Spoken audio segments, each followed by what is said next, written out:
Super 32 is in the books, folks, which means it's time to start planning for the Spartan Combat Nationals coming back to Jacksonville, Florida this April 8th through the 10th. Wrestle beach, folk style, freestyle, and Greco at the Spartan Combat Nationals. Register now at SpartanCombat.com. What I'm doing is giving back to these athletes that are working so hard and going through that grind. We can endure anything and adapt and pivot and change. Wrestling gave us that ability. I would say nothing in life has impacted me more than the things wrestling has taught me in terms of self-reflection, resilience. Toughness. Some guys have it, some guys don't. Adversity, 100%. How to pick myself up and be a man after I failed. And everything that has shaped my life and where I'm at today would not be there without the values and basically the lessons I've learned through the sport of wrestling. For me, wrestling saved my life because it allowed me to focus and channel my energy. We're fortunate if you wrestled, because if you wrestled, natural talent helps, but it's 5% of the ingredient. It pales in comparison to heart and technique and effort. It humbled me, taught me humility. Nothing can humble you more than wrestling. I think it's the learning to adapt, right? You learn how to adapt, you learn how to solve problems. You know, if I look back at my time I spent wrestling, if it gave me one thing more than anything else, it's mental toughness. Ladies and gentlemen, welcome to the Wrestling Changed My Life podcast presented by Spartan Combat. This is Ryan Warner, your host. It's Monday, November 1. College wrestling season begins tonight, folks. Buffalo and the University of Wisconsin wrestle. Be sure to tune in. And without further ado, let's get to today's episode with the great Tony Rotundo, one of the best photographers in the game, if not the best.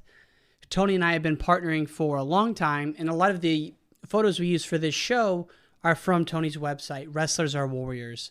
His story through the sport is amazing, and I really hope you enjoy this episode. If you want to check out Tony's photos, please go to his website. Again, it's WrestlersAreWarriors.com. He has everything tagged and organized by the wrestler. You can search. It's amazing. WrestlersAreWarriors.com. Fan of the week goes to Rico Blakely, a listener of this podcast, a former Harvey Twister. Shout out to an Illinois guy. Thank you, Rico. We greatly appreciate the support, man. And that's it, folks. Let's get to the interview with the great Tony Rotundo. Tony Rotundo, welcome to the podcast, sir. Thank you very much. Appreciate you having me on. And, I'm really excited to see where you start, because I love that you don't start right at people's beginning, like, hey, how'd you get involved in the sport? So I'm super excited to see where the entry point is going to be for this. But before we start, I want to give you props, because you're doing an amazing job. And I really, really appreciate the podcast, but the documentaries are just top notch, and it's not easy. It takes a lot of research, a lot of writing to tell a good story, and you're doing an amazing job. And I'm super proud of you, and thank you for helping to amplify the sport.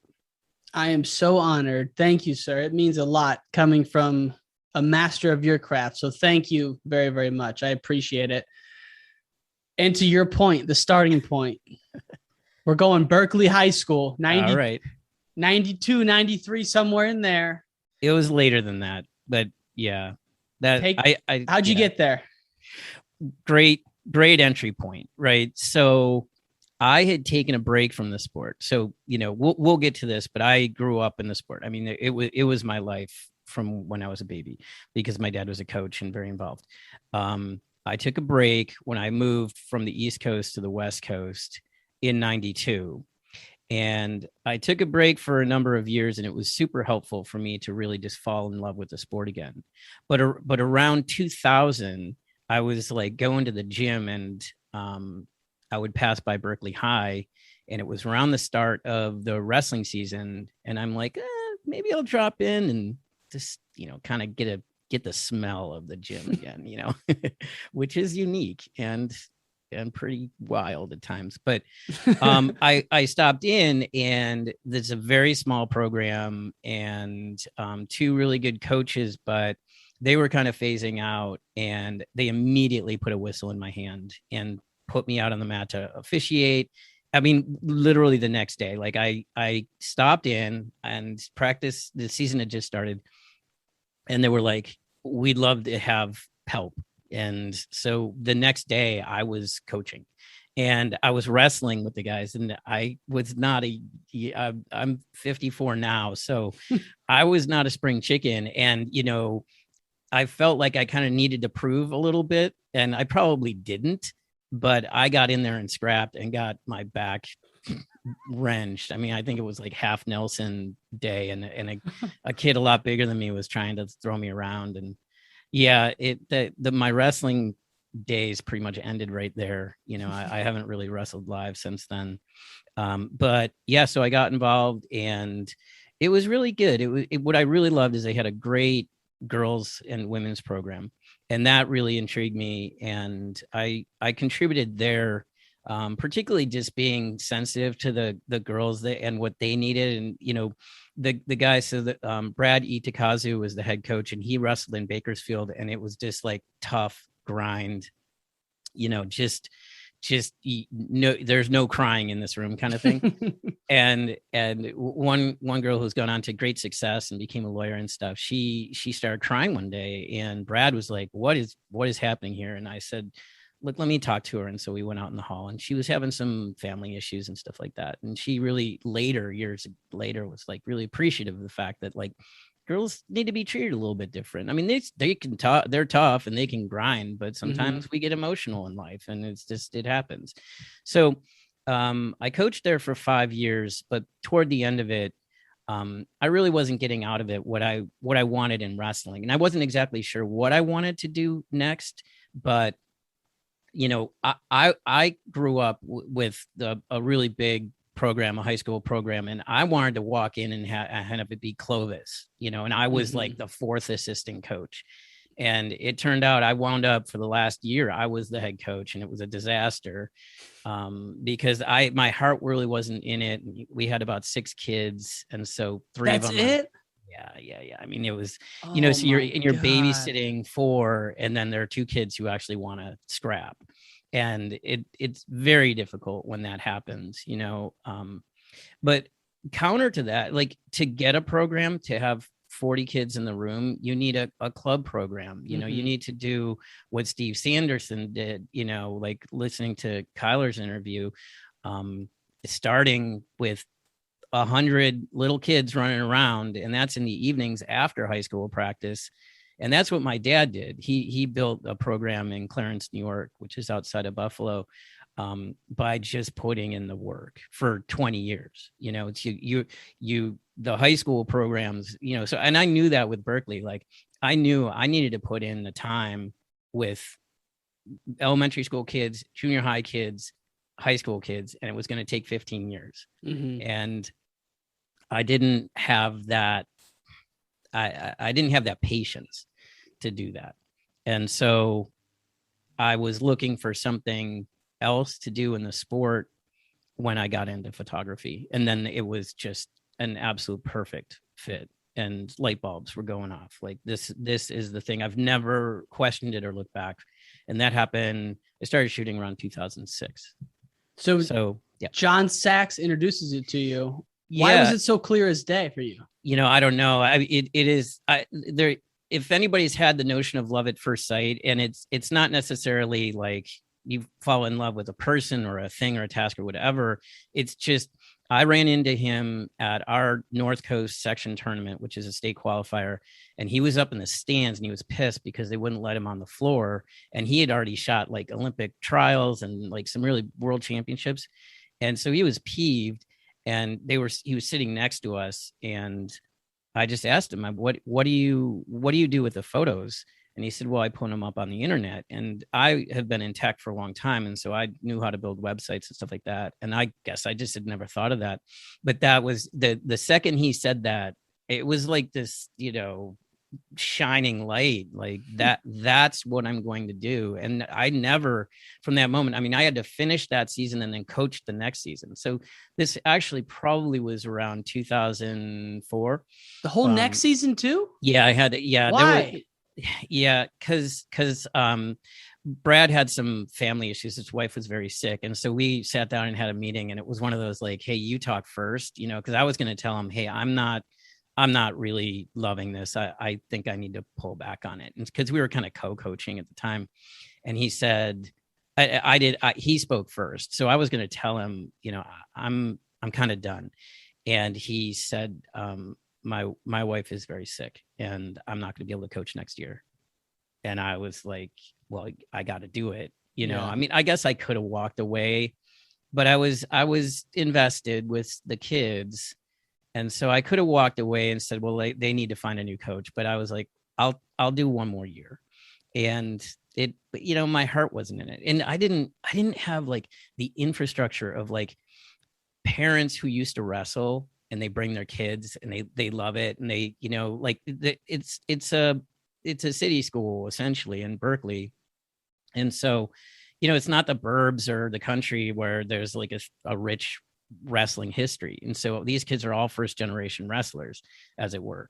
And so I didn't have anyone to keep score. I didn't have anyone to help me roll up the mats.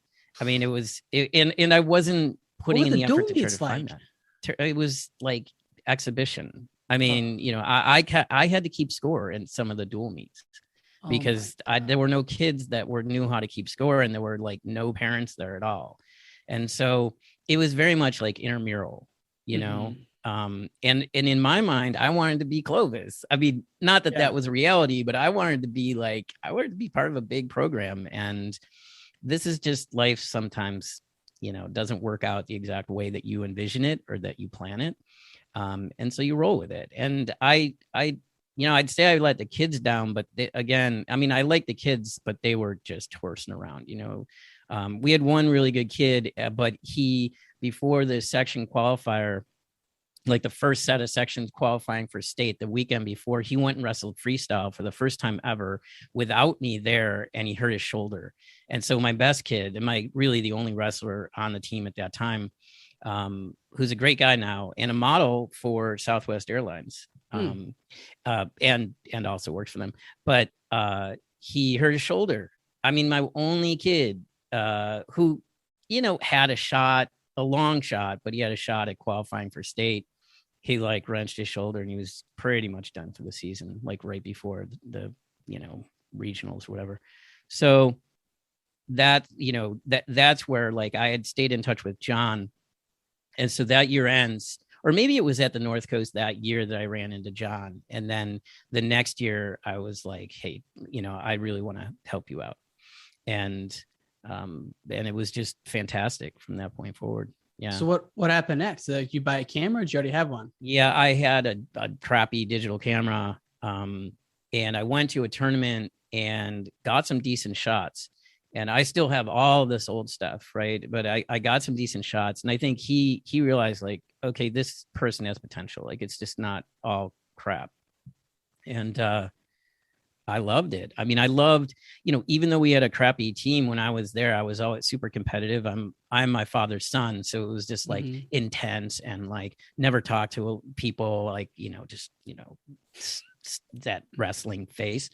And the day I walked in with a wrestling camera, it was just awesome. I hi to everybody, friends with everybody, just totally neutral, right? And I just loved that feeling of being at a tournament where I'm neutral. I get to pick favorites, but I'm totally neutral, and I'm just enjoying the experience.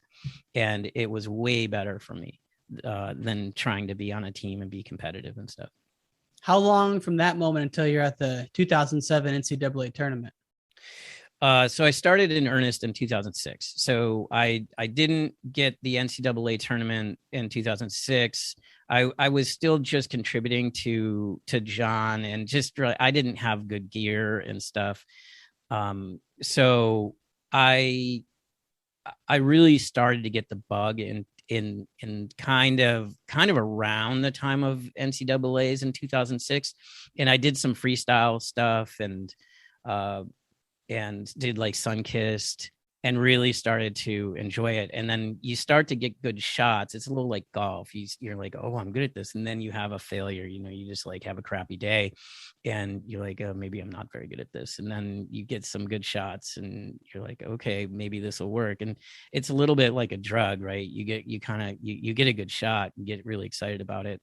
I got early on, I got a really great shot of Spencer Mango just like leaping in the air, and I got a series of shots of it, and it was like, oh, this is really cool. And I started investing in gear, and I had a day job. I've always had a day job, and early on I was like, well, I could quit my day job and try to make photography my thing, but you're hustling and you have to do weddings, and it's just not as fun, and I wouldn't be able to afford the travel and the gear and all that stuff. So I was making pretty good money, and so I started investing in gear pretty early on, and just really thinking hard about what gear I wanted. And I like gadgets. I like trying to find the lightest monopod, or the best this or the best that to travel with and stuff. So yeah, and then 2007 NCAAs was pivotal just because it was so big. Fun fact, I walk on the floor. First time I walk on the floor, it's like it's for the prelims and stuff. I physically run into Dan Gable. It's like I rounded the corner and I'm in awe. I'm like, my jaws dropped and I'm like, I can't believe, and the lights and all of that. And I bump into Dan Gable, and I was just like, wow, this is amazing. This is not Berkeley High School. Were you still on your own at this point, or are you at Tech Fall still? Well, yeah, I was with Tech Fall for about 5 years. And early on, I mean, I was just so excited to be there. I just gave him photos, and we didn't watermark them or anything. And he would compile the pages. Like he would kind of create the HTML pages. And the photos are tiny. They weren't captioned on the photo. He would, if you go to his old archives, like, the captions are below the photos. So like there's no, photo buy. And I was fine with that. I was just having fun, and he was really showing me the ropes and helping me get credentials and stuff like that. So I was good with it. And then, over time, I just started to develop my own style. And literally the first date with my wife, the very first date we had, I described, and this is 4 years into it. And I described and she was like, why don't you have your own website? And I'm like, yeah, that's a good idea. That's a great idea, actually. Yeah. So I then transitioned onto my own. There were some things I wanted to do with the website, and, just where I wanted to shoot and starting to get credit.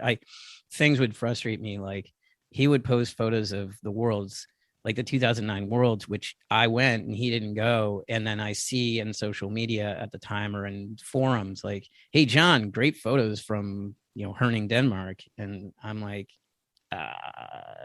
those are mine. Right. Yeah. So and then we broke up essentially, and I went and did my own thing and my own path with Wrestlers Are Warriors.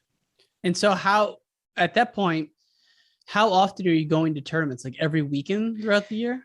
At that point, it was just an absolute obsession, and I was completely obsessed, because I loved it, but also I wanted to get better at the craft. And so, I mean, I was going to every high school tournament, every single weekend, and then duels during the week and stuff. And then I started shooting other sports, other high school sports. I just was really starting to get into sports photography at that point.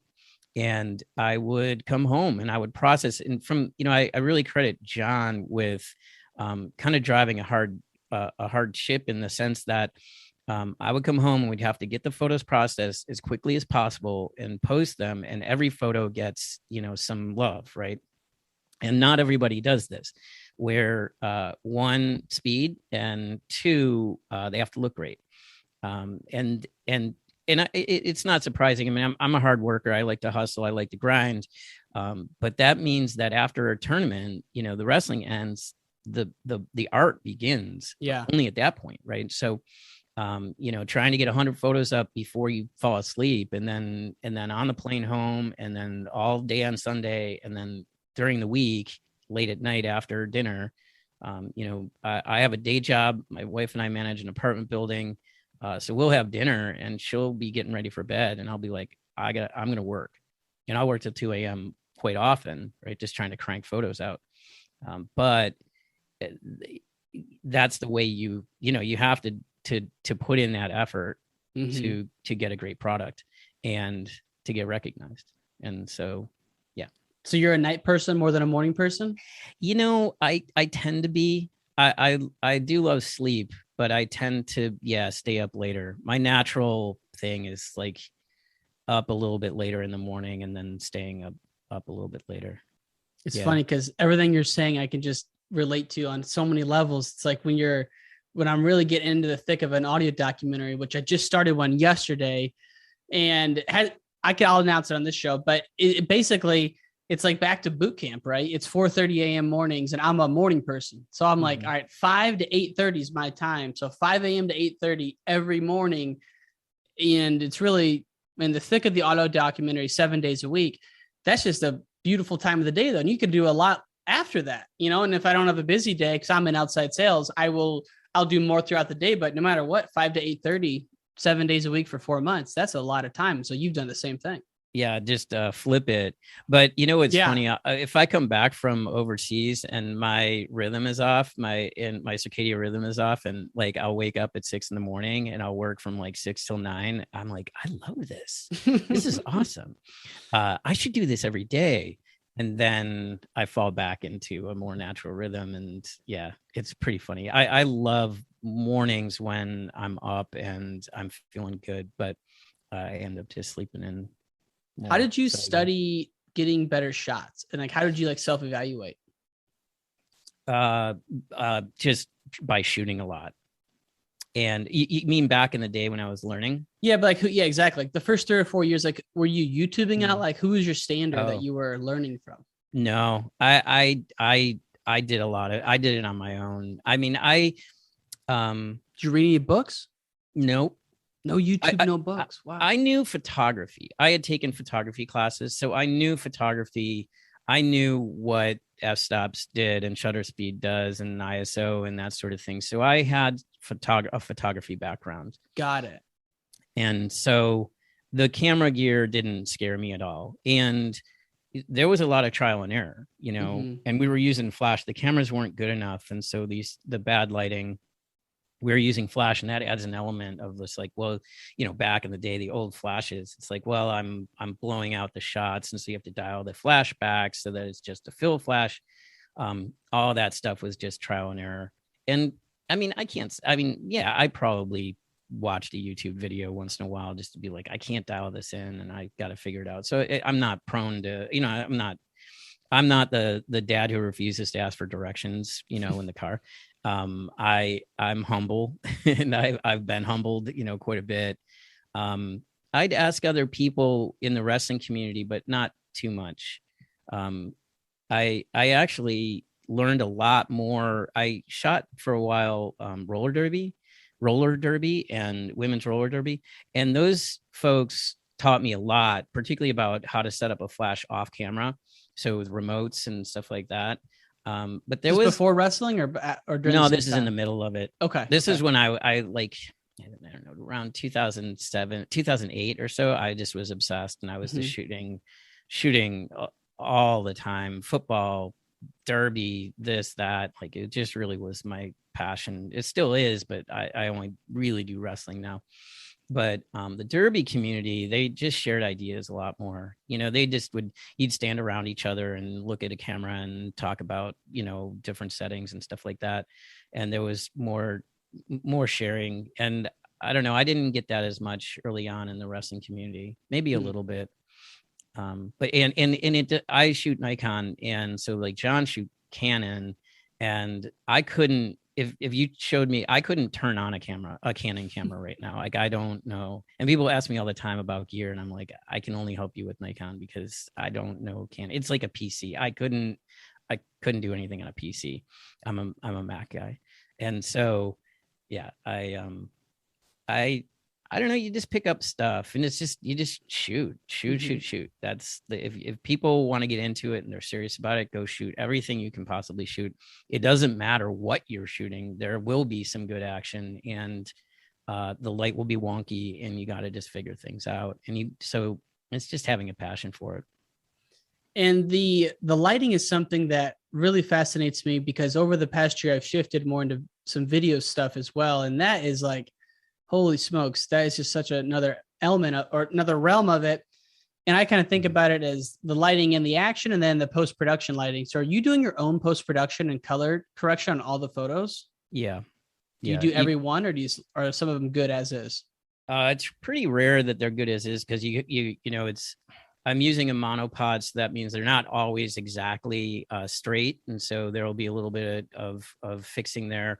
I have to keep the camera a little bit wide. If you go too tight, you're going to miss potentially some action. And the shots that are really tight in, or that I'm shooting with a long lens right in on their faces, where they're bunking heads and Greco and stuff, they're really great, and they're dramatic and they're beautiful. But if a throw happens, you miss the throw, and I am just completely obsessed with making sure I get any throw that happens.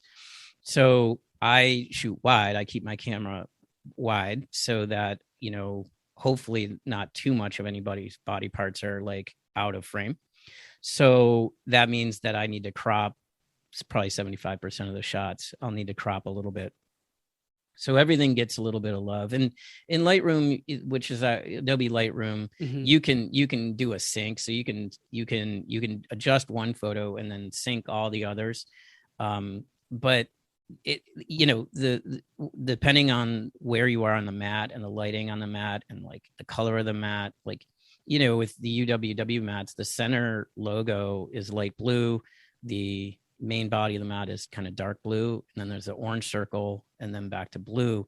Well, depending on where they are on the mat, that's going to affect the reflective light on the faces and their bodies. So if they're over the light blue, it's going to be a little bit brighter. If they're over the dark blue, it's going to be a little bit darker. And then if they're over the orange, their body color, the skin tones are going to turn orange. So depending on where they are on the mat, and depending on how the lights are set up. So sometimes if the lights are too tight to the circle, that as soon as they start to go out of bounds, it gets real dark. And so you really have to adjust that.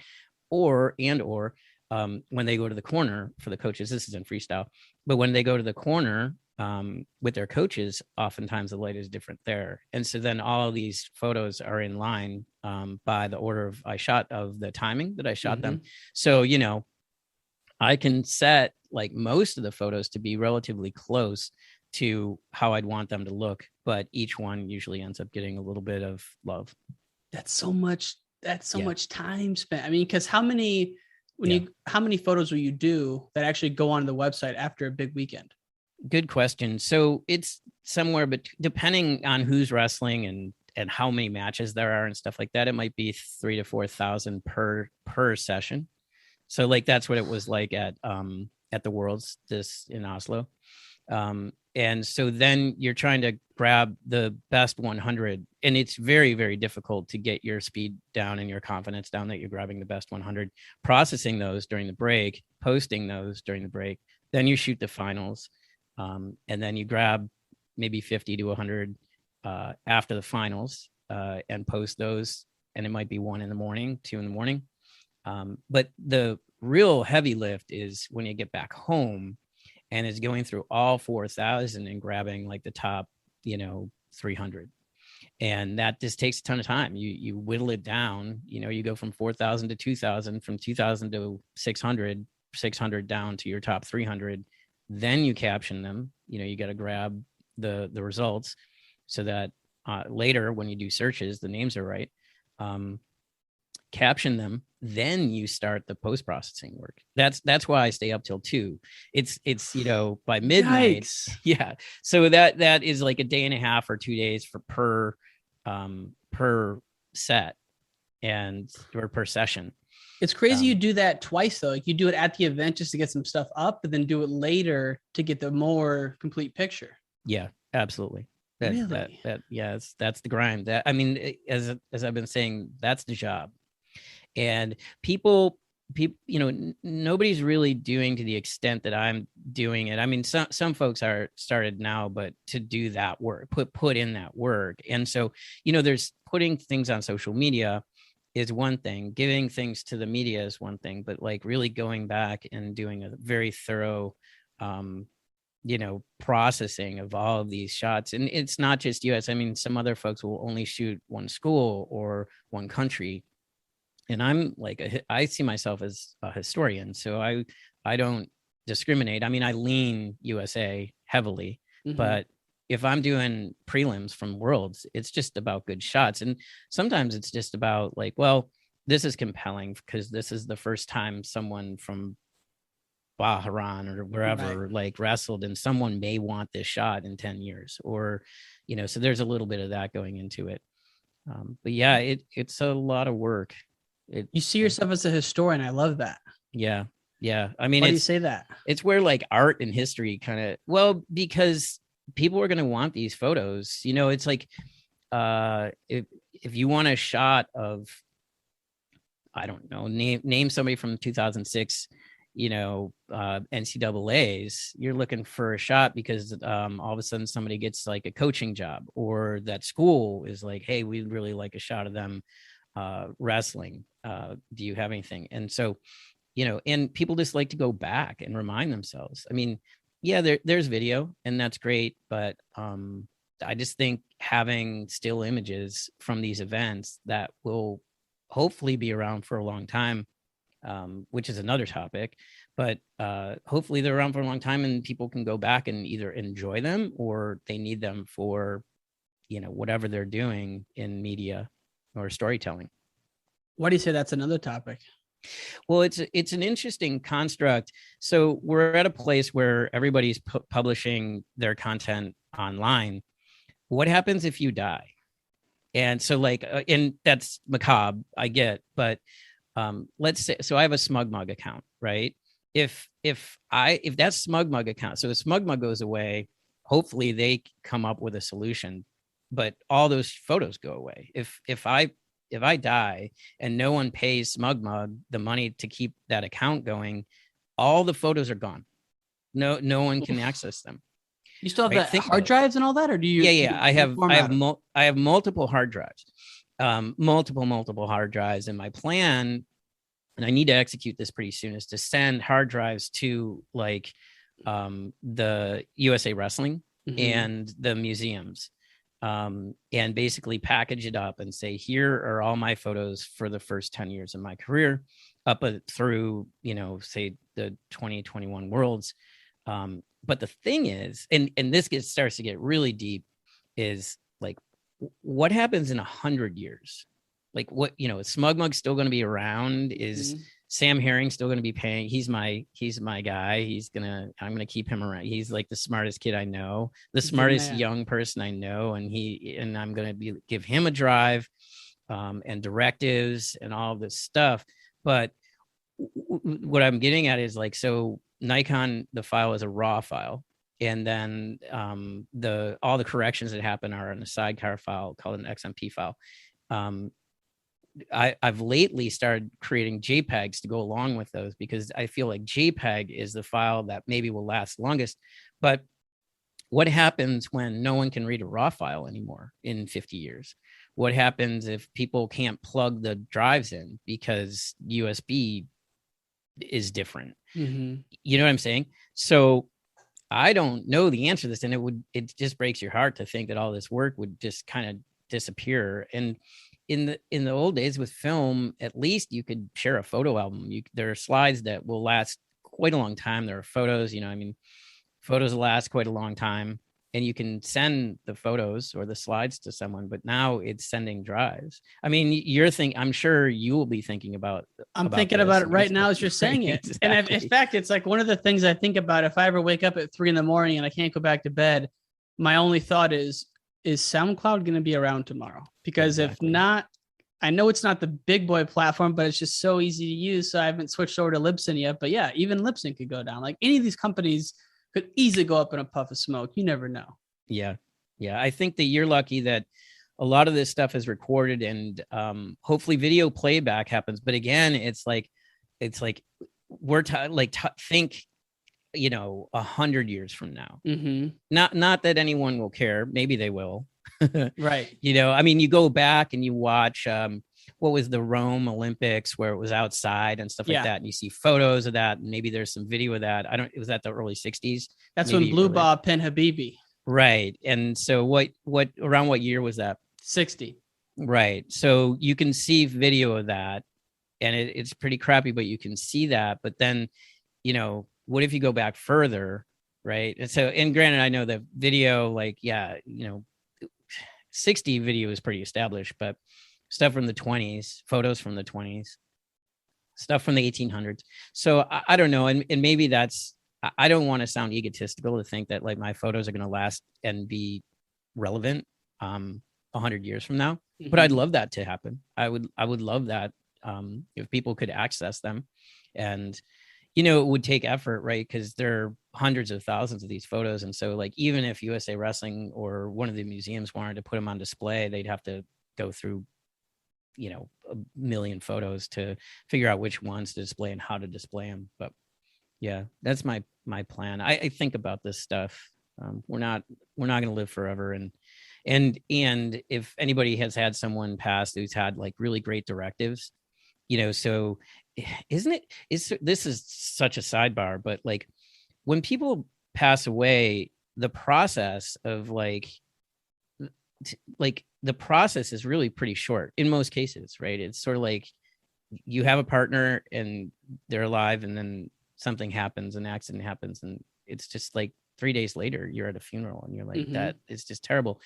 More directives you can have, the more envelopes that you can have, sealed envelopes, so you can be hey, here's what I'd like you to do, so your family isn't arguing about what happens and stuff like that. I think about that stuff. It's helping your family out, so that they don't have to make as many decisions. And the wrestling family, you're going to be helping out by doing all that, because think about how serious you take it and how much time and effort goes into the shots and to the post-production. And so, man, I just think that's awesome. You're thinking that far ahead. And to your point about all the history stuff, one of those Google searches I do at least once a year, Tony, is world's oldest known photo. I just love looking at old photos. It's so creepy. Cool. Not creepy, but it's just like a time capsule. It's so interesting to me. Yeah, that's neat. I've never done that. I do it at least once a year. It's kind of blurry, but I love that you think about that.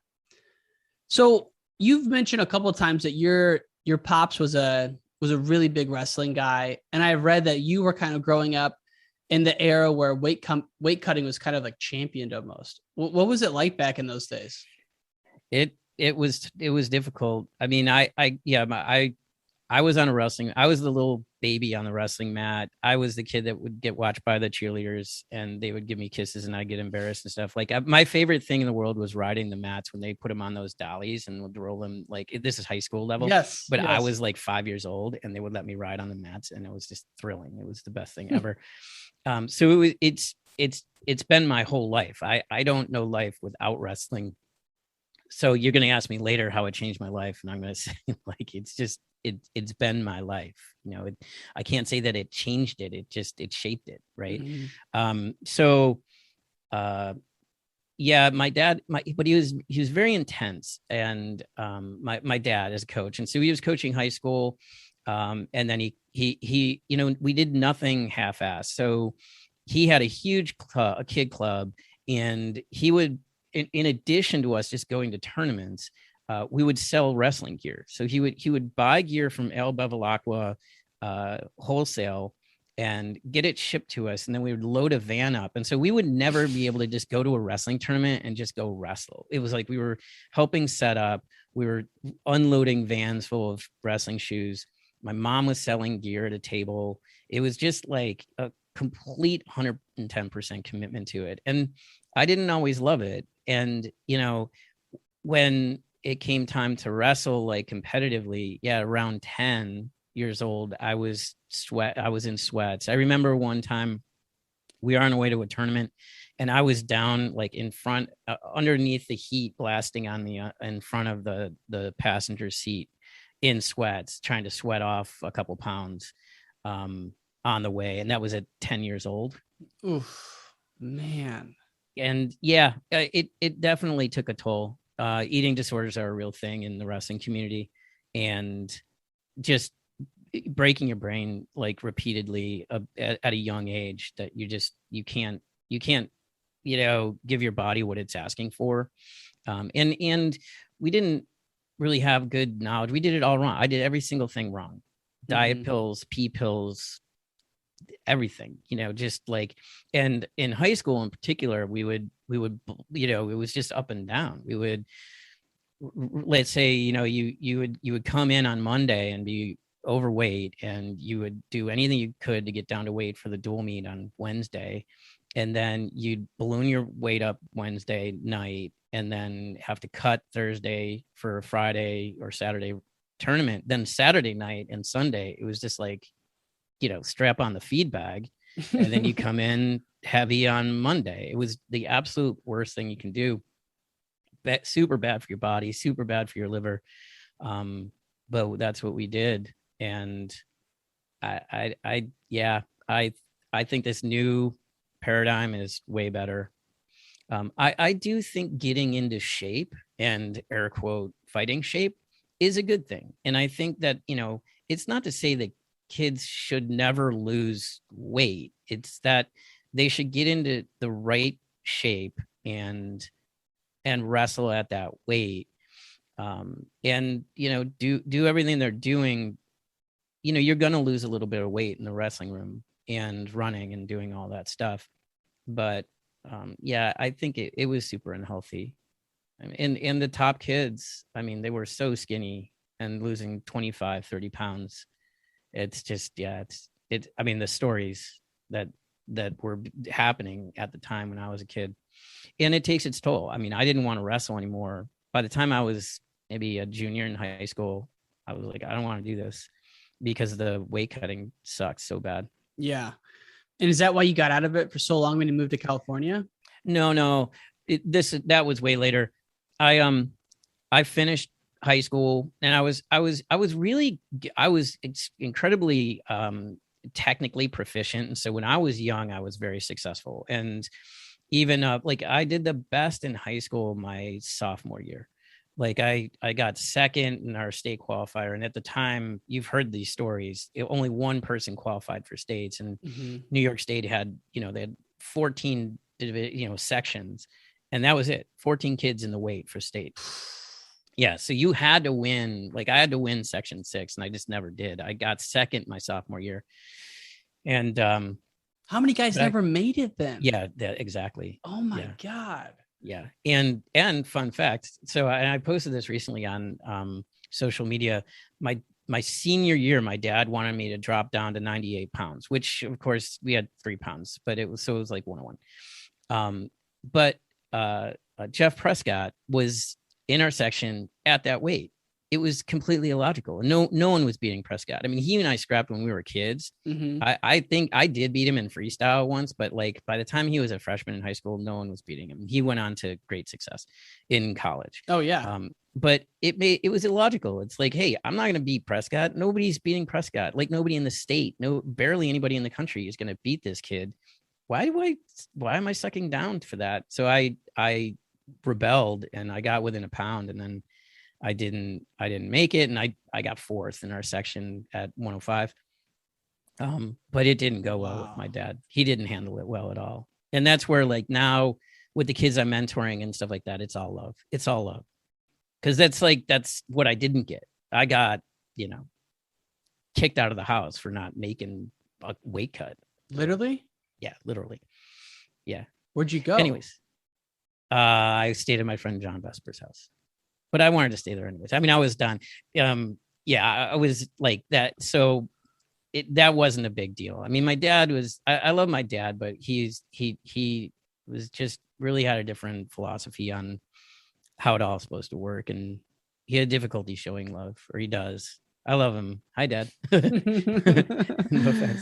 I think he'd probably admit that. Yeah. Did he come and watch you wrestle at Buffalo at all? He did a little bit. I was JV at University of Buffalo. So yeah, I got recruited. I got in on my grades were deplorable. I got in on a special talent admission, wrestling for Ed Michaels at UB. And I was kind of JV, but I was okay with that. And, my career was winding down. I knew that. I think he knew that. So I was like a practice partner. I got in some JV matches and stuff, but I kind of had discovered beer and girls in college, and that was sort of like, hey, here's another fun fact. I had a girlfriend, and it was like a Friday night, and I was staying with them in the dorms, and I'm like, what are you guys doing tomorrow, Saturday? And they were like, nothing, probably just gonna hang out and have breakfast and then maybe go to the football game. And I literally to that point had never really understood there was a concept of not doing anything on a Saturday. Like, you're either literally cutting wood or helping my grandparents at the laundry shop or working out or wrestling or whatever. And I just chilling. You never just chilled? I had never really, it never entered my conscience to just chill. Like, just, I don't know, not really doing anything. It was like, wow, this is cool. We ordered pizza, probably drank beer, and it was like, this is actually kind of nice. But then I got back to work and did good. I went to UB and I wrestled a little bit, but I was coaching at that time too at my dad's kid club. So I was still around it. Once you get a taste of that leisure life, when you've been under the taskmaster, that's crazy. I'm telling you. Yeah. It was, when growing up, it was a lot of chopping wood and carrying water. It was literally chopping wood, cutting wood, carrying wood, and then up at 5 a.m. to water the chickens. And so, the Sam Herring and everybody likes to be like, chop wood. I'm like, you actually should chop some wood and carry some water, because that it's fun at first. And then it kind of sucks when your dad whistles to wake you up at 6 a.m. to go cut wood on Sunday. Dang, that was the reality though. I didn't know it was that strict. That was a reality. I think that's why, like, for me, processing wrestling photos is easy. Mm-hmm. I don't have to hurt my back and shoulders and stomp through snow. You know what I mean? So if early on you get the taste of that in Buffalo, New York, in a blizzard, you're carrying wood through a forest. Everything else in life is easy. Well, and those stories are important because there's a lot of people who wrestled who have kind of those same stories that you have, of where it was just like no fun, a lot of anger, a lot of like just no love and super bad cutting weight. And that's just a reality for a lot of people. And that's a bummer, Yeah, it is a bummer, but those people are hopefully they'll go in two directions. They'll follow that path, and they'll be very hard on their family and on themselves, which manifests itself on being hard on their family, or they'll go the other way. And I went the other way. I mean, I moved, we're jumping ahead, but I moved to San Francisco, and just everything is just about love and communication, and just had to do it different. I was built different than my dad.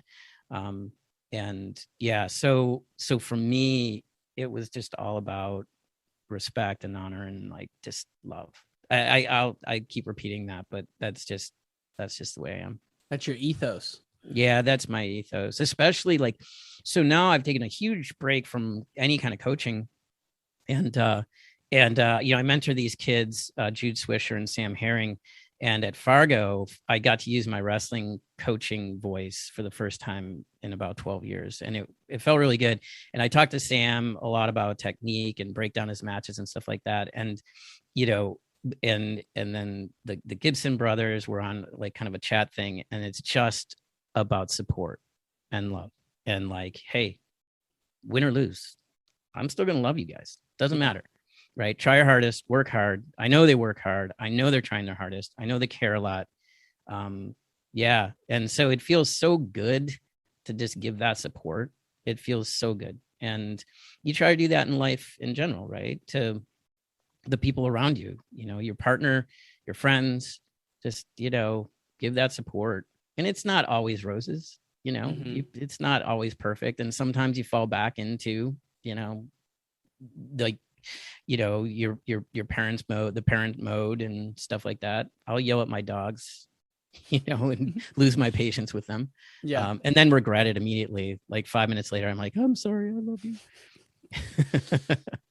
I guess that's one good thing, that like, if you do lose your temper or lose your patience, I think is a better way to put it, recognizing that and correcting that as quickly as possible. That's the thing where it's when somebody gets mad and it just goes on and on and on to the next day, and you're getting the silent treatment or you're getting yelled at, and it's just like, man, I don't know. That's just not a fun way to. That can go on for weeks for some people. It's sometimes a lifetime. Totally. Absolutely. Yeah. Which is ludicrous, Yeah. Man. So I love that we've hit on some of like the pivotal moments at the early stages of your photography, your background. Mm-hmm. When was your first Olympics? 2016. And it's a bit of a sore spot. In the sense that, so 2008, I was too new to get to go, but I only by like a year. And USA Wrestling, John went, Larry Slater went, and this guy Duncan Heath went. And Duncan had shot before, but I think they kind of were like, hey, we need somebody. And Duncan hadn't shot a lot of wrestling. I think he came in through Larry Slater. And so I was like, man, I think I'm ready, but I didn't push it then. And then in 2012, London, they only had 2 credentials, and I'm kind of the third guy just based on seniority.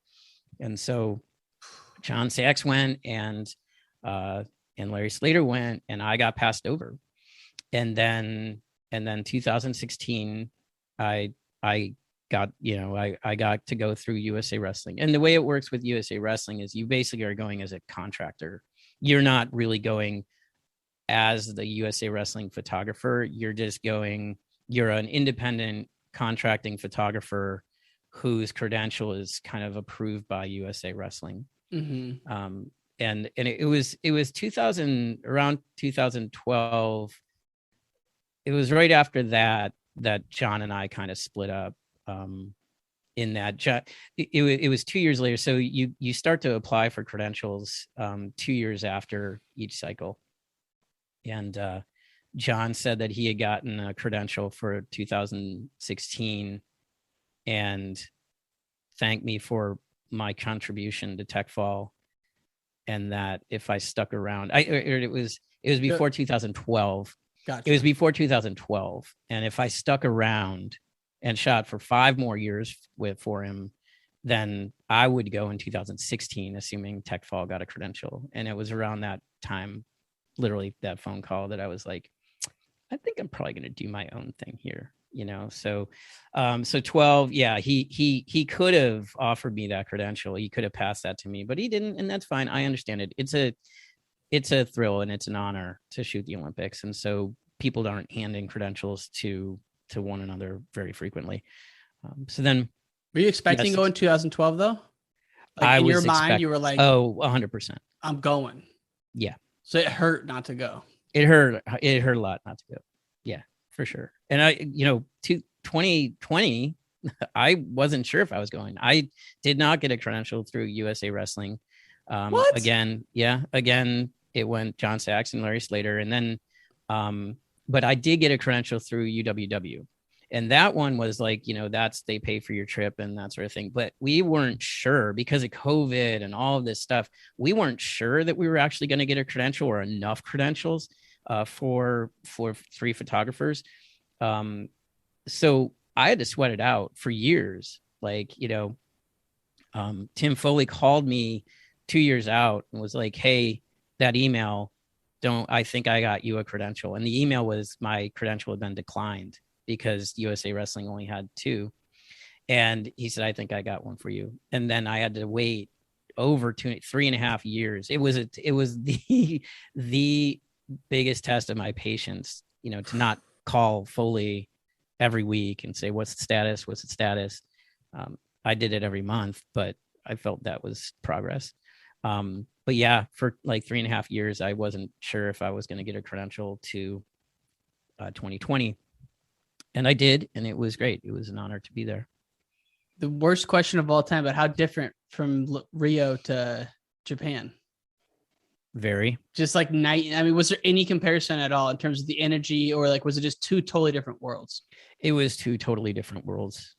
Yeah. There, it wasn't just the the fans, but that was a big part of it. I mean, some great shots and great moments of the wrestlers jumping up into the fans, and you just turn your camera on that, and those are great moments. But everything around it, I mean, everybody, really no contact with anybody. I didn't go anywhere in Tokyo. We were in a hotel. We ate all our meals in the hotel, and then we walked to the arena. It was about a 5-minute walk, and I literally didn't go anywhere other than the arena and the hotel for 7 days. And then USA had a party on the last night, and that was like the first time I'd actually seen the wrestlers, in person outside the arena. And so there was no interaction. There was no fun. There was no, hey, let's go check out other sports or anything like that. It was just work. No grabbing drinks at night, like socializing, nothing like that, huh? No. And it's a grind, right? Like I said, I mean, I would come out and all the sessions were late, or the evening session was really late because of time, the television broadcast time. So we wouldn't leave the arena till 10, and then go and literally just scarf down food and then start processing at 10:30 or 11 and process for 2 hours or more. And then get up, and we had to be there early for, we take photos and video right as they weigh in. So the media team had to be there at, like 8 a.m. And so, you're up till 2 or 3 or 4 processing photos, and then up at 8. And so there wasn't really an opportunity to go socialize and stuff. But I got to hang out with Foley. I got to hang out with Jason Bryant some, but yeah, it's sometimes a lonely struggle. But it is. There's something, isn't it awesome though? Like when you're in the thick of that though, like go ahead, like day 6 or 7 though. It is. You have to pace yourself. You have to know what your body can do. You have ups and downs. You get emotional. You get tired. You have good days and bad days. But it's the job. That's the job. And I've mentioned this to a couple of people that shooting for UWW is a total honor, but it's completely and utterly. It's never mentioned. It's completely expected that you're going to get great shots. They never say, oh, hey, today we really need good shots. Or nobody ever says like, hey, you had a good day or bad day. It's just expected. The grind. And so to get to that point, you have to be a great photographer and have to be consistent, and you cannot miss shots. Like you can't choke. You have to have redundant gear, meaning that like I have 3 cameras with me almost all the time, like at the Olympics all the time, or within striking distance, so that if a camera died within 15 seconds, I'm shooting again. Mm-hmm. Right. And so that consistency though, right? That's the level of professionalism. That's the way to put it. Right. And so where you start to break down is, maybe you're processing too many photos. Maybe they only need, 10. But so you're, it's easy to overproduce sometimes. But that'll bog you down and make you tired. If you're, it's like oftentimes I'm like, what am I doing? I'm processing 120 photos. Like they don't need it. The public doesn't need that. It's like, I have a thing on my computer that says 25 photos, and I never see it anymore. Right. It's a sticker. And what that means is just like, don't overproduce, like get some sleep. You'll shoot better the next day. But it's hard because it's the Olympics, and it's like, wow, this is a great shot. This is a great shot. And, you just really want to get that stuff out there. And there's nothing like the sleep deprivation that comes with it. And the only way I can relate to this is that I've only done one event like what you're talking about, where it's continually doing it. At the Olympic trials this year, we did a little series, first video series I did called Tokyo Dreams, where we followed around the Cornell guys for 9 days leading up to the trials, which means we got up at 8 a.m., filmed all day until about 7 o'clock at night. And then my cousin and I would come back to our hotel room, order some food, and then I would edit it until about 3 a.m. and produce an 8-minute episode that night on the day's filming. And we did that for 5 days in a row. And by the 6th night, it was just like the sleep deprivation makes your emotions go crazy. I'm so much quicker to snap. And then you get a good night's sleep and you're like, oof, all right, I feel good again, You nailed it. Exactly. Yeah. We we usually start pretty hard, and then in like we'll go out and have beers, and for me, I'll bring my computer and be like, okay, I just need internet and some power, and we'll hang out, stay out too late.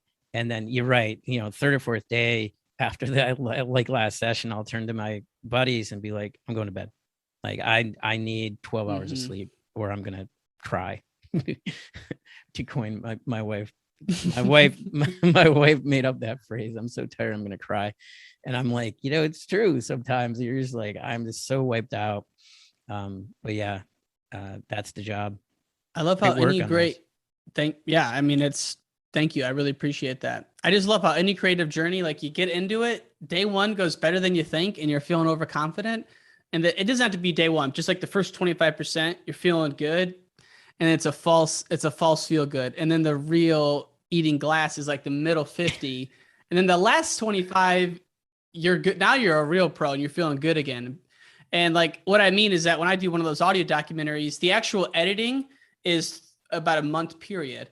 And so the first week might take me, or the first episode might take me 10 days, but by the end, episode 7 of The Smiths took me 24 hours. So it's just like, you really can just hone it in. And I'm sure by the end of the Olympics for you, you're just feeling really, really good. Yeah, you're feeling good. It really helps to have your friends win.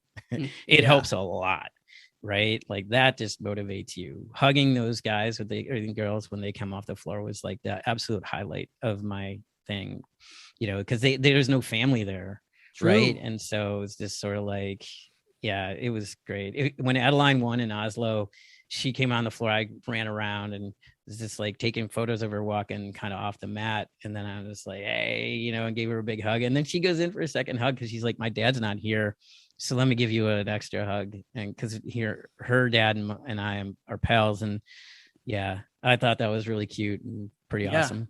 That is awesome because you especially have a niche within wrestling, but then a super niche within women's wrestling. It seems like you really have your hooks in there and you're doing a lot there. How did that start? I've never questioned women's. Wrestling is wrestling. If someone wants to put in the time and the effort, I from the first day, Tricia Saunders wrestled at a kid tournament, an AAU tournament in Michigan when I was a kid. It made big headlines. Her father had to sue AAU to get her to wrestle. And a crowd of people would come around the mat every time she wrestled. And I just remember at that time, I was probably 6 or 7. What's the big deal? Yeah. My sister wrestled a little bit and they went on a tour in Japan, which, girls wrestling was really popular at the time. And so she's 10 years younger than me. So she wrestled a bit. So it was never a big deal. And now it's fantastic. I mean, being a high school coach, that was the highlight of my coaching at Berkeley is the girls would go to the national tournament and do really well. I mean, you show them a couple good moves.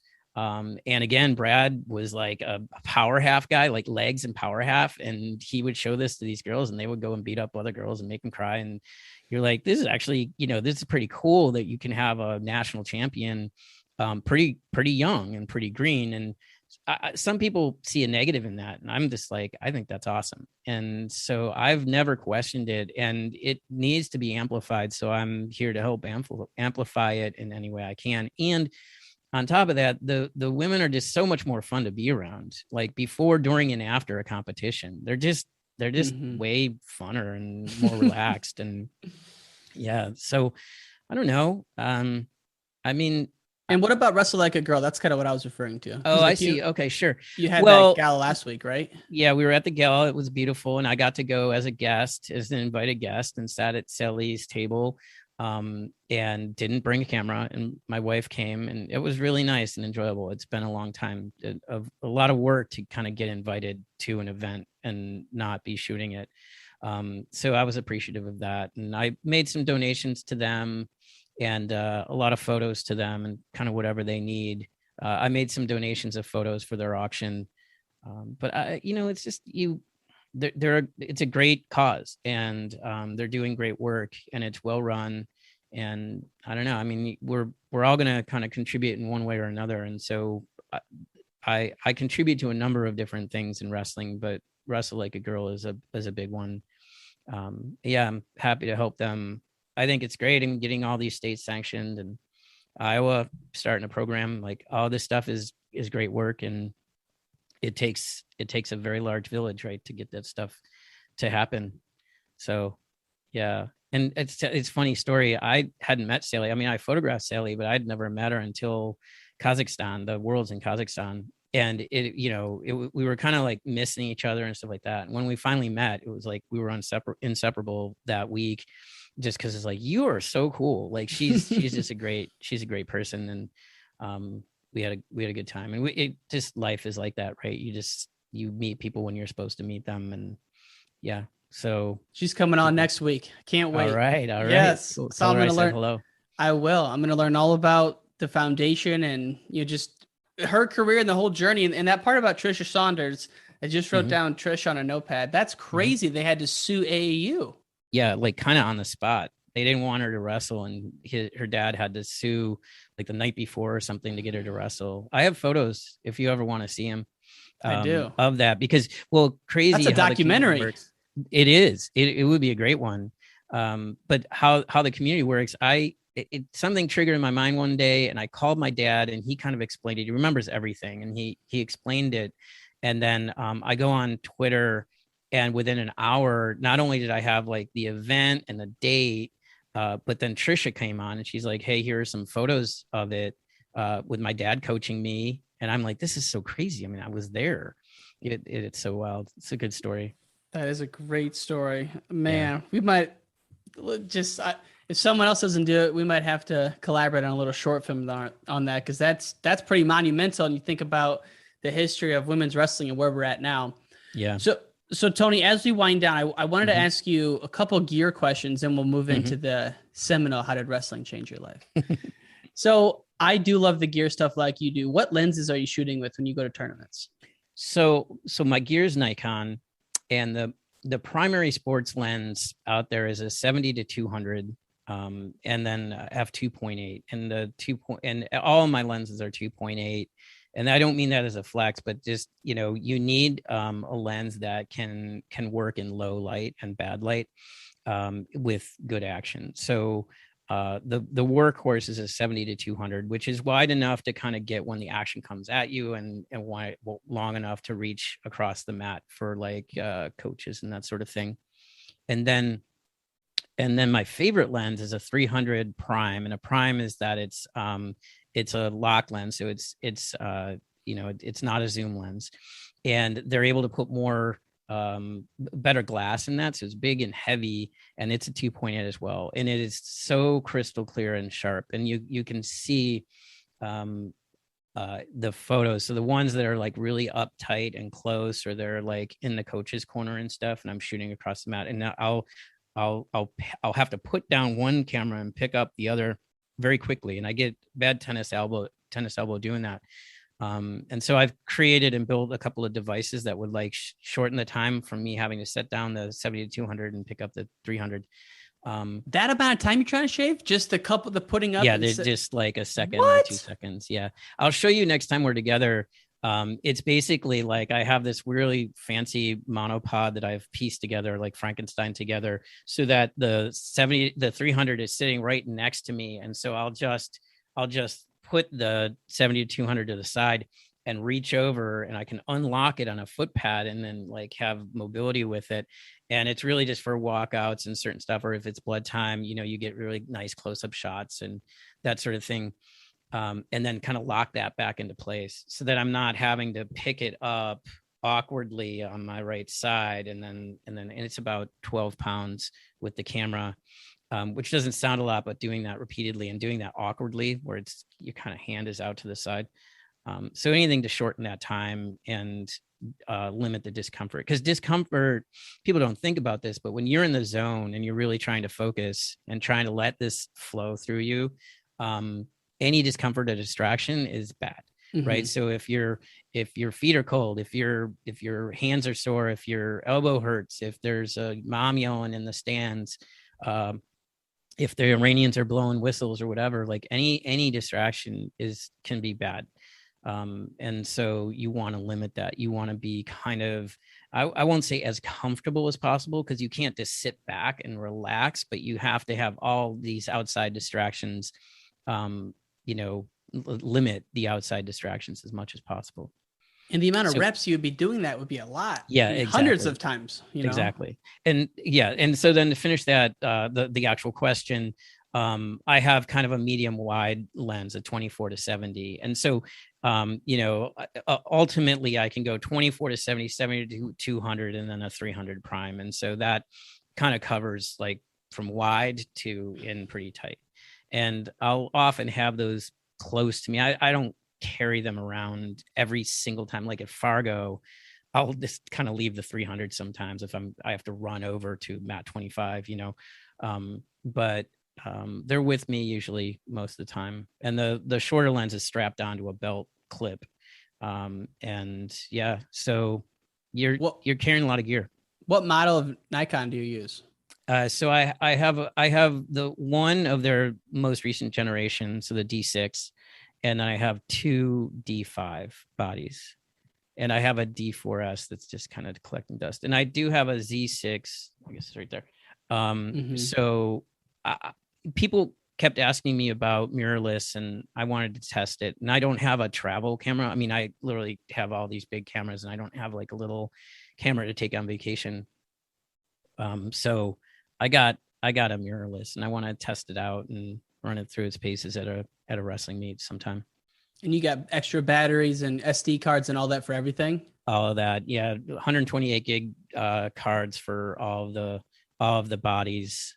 Then most of them have dual port. So, those are doubled up, because it would frustrate me to no end to run out of space. And if something for the world, you have to delete, you have to, you do run out of space. And that's why I'll back up in triplicate in my hotel room. And then I'll delete the SD cards each morning.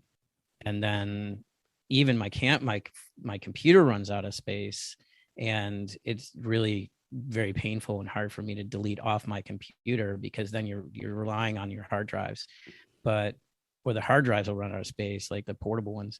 So it's, I just have invested so that I don't get frustrated and I don't make mistakes and accidentally delete shots or lose them.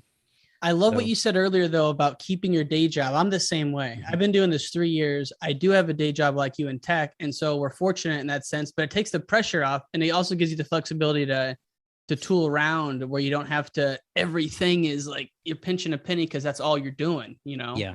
100%. I just, my day job affords my professional hobby, right? Is how I would put it. Right. And so I can afford to travel, and I don't have to penny pinch too much. You do have to be smart, but yeah, you can afford these things. Yeah. And I think that's helpful. And my gear, I'll change out my gear, like at some point I'll sell stuff every once in a while, but I'll probably get another D6 and then sell, like I should sell the D4S. It's just old, but you're talking about like $500 or less. So sometimes the hassle of selling it isn't even worth it, but yeah.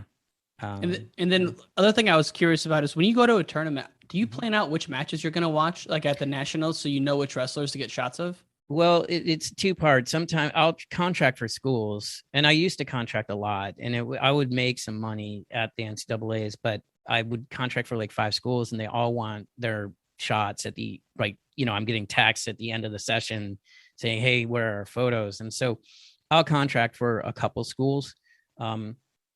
A lot of schools at this point, I've gotten to the point where I'll be a specialist, in the sense that they'll have contracts with other shooters. But if I get a great shot, we'll just talk about that individually, right? Or if they get one kid that makes a really strong run, they know they can come to me for photos and stuff. But yeah, if I'm shooting for a school, then I kind of have to focus on their kids. But if I'm not, per se, or I'm pretty strategic. I'm very in tune with what's going on in the wrestling. I listen to a lot of podcasts and stuff like that, and so I'll pre-plan a bit. I'll Sharpie a bracket and be like, oh, the Nationals is really hard to keep track of what's going on. And you kind of never know when that crazy Kimura is going to happen, and you might be like 4 mats away and it takes, 5 minutes to get from one side to the other. And so you can't really run. So then it's like, you did just get your longest limbs and try to hope to get a shot with people not in the way. But something like CKLV, where I kind of can run around to the mats, I'll tend to follow bigger names most of the time. Yeah. Usually one trick is that so there's a theory that's like in the early rounds, you might not want to shoot like the big names because you're going to get them at the later rounds in the semis and finals and stuff. But also you can get some great shots because they end up hitting the, say lesser opponents, and they'll do something wild and crazy. This is like a good in Greco and freestyle and stuff like that. It's like, yeah. So I got a really good shot of Gable Steveson at CKLV a couple of years ago against a Michigan kid. And it was like in the early rounds. And, that's one where it's like, yeah, I could be shooting other folks who might not make it to the semis or finals, but, this guy's kind of kicking the crap out of somebody and makes for good photos. I just love how meticulous you are with everything. Last thing. Yeah. I mean, it's anyone who has like a deep obsession with any craft. It's fascinating to me, and let alone within the wrestling world. You said that wrestling has shaped you. It's been a part of your life. So take it however you want, but like, what's been the biggest takeaway that you carry with you every day? I think that an understanding of hard work and an appreciation of hard work. I mean, what I'm doing is giving back to these athletes that are working so hard and going through that grind. And, I think that it's been said on this podcast many times, but it's just really understanding that good things usually take a lot of hard work. Good results, being great at something takes a lot of hard work, and wrestling will instill that in you. You have to get up at 5 a.m. to do those early morning workouts, and you have to stay late, and you have to cut weight and diet, and dieting, cutting weight. It's a 24-hour thing. You don't get a break from that. You want to go to the movies, all you're thinking about is the popcorn, right? When you're cutting weight, anything you do, you're just like, what kind of food am I not going to be able to eat when I go there? So it's very hard. It's very mentally difficult, but the rewards can be very great. And so I think that's the biggest takeaway. And maybe it's cliche at this point, but I don't think so. I just the delayed gratification is so important in every facet of life. And it's like, that's what it comes down to, Yeah.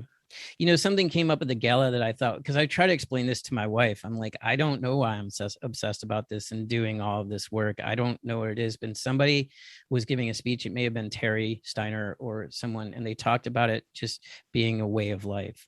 And that's very sort of ninja or I don't know, kind of Asian, like you think it's sumo wrestlers and that sort of thing. But I turned to my wife and I'm like, that might explain it or help explain it. Like, this is a way of life. This is a religion of sorts, right? And we have this community, and being part of that in a way that I can give to the whole community really motivates me. And so all of that work is worth it, because it's just giving back and acknowledging all of the hard work that the wrestlers and coaches and parents go through. The parents are the unsung heroes, Really are. And you think about all the athletes who you've had the pleasure of shooting, and just how their own journeys are so long in themselves. And so I love that you do it with that kind of passion in mind. Tony Rotundo, it's been an absolute pleasure getting to know you over the past 3 years, and especially now, man. This has been awesome. So glad we were able to have you on the show. Thanks again for coming, man. Thanks, man. Appreciate it very much. Yes, sir. Have a great day. All right. Thanks. Thanks for listening to this episode of Wrestling Changed My Life. To see video clips from this interview, please go to Instagram at Wrestling Changed My Life. This episode was proudly presented by Spartan Combat. The Spartan Combat Nationals are returning to Jacksonville, Florida, April 8th through the 10th, 2022. Register now at SpartanCombat.com.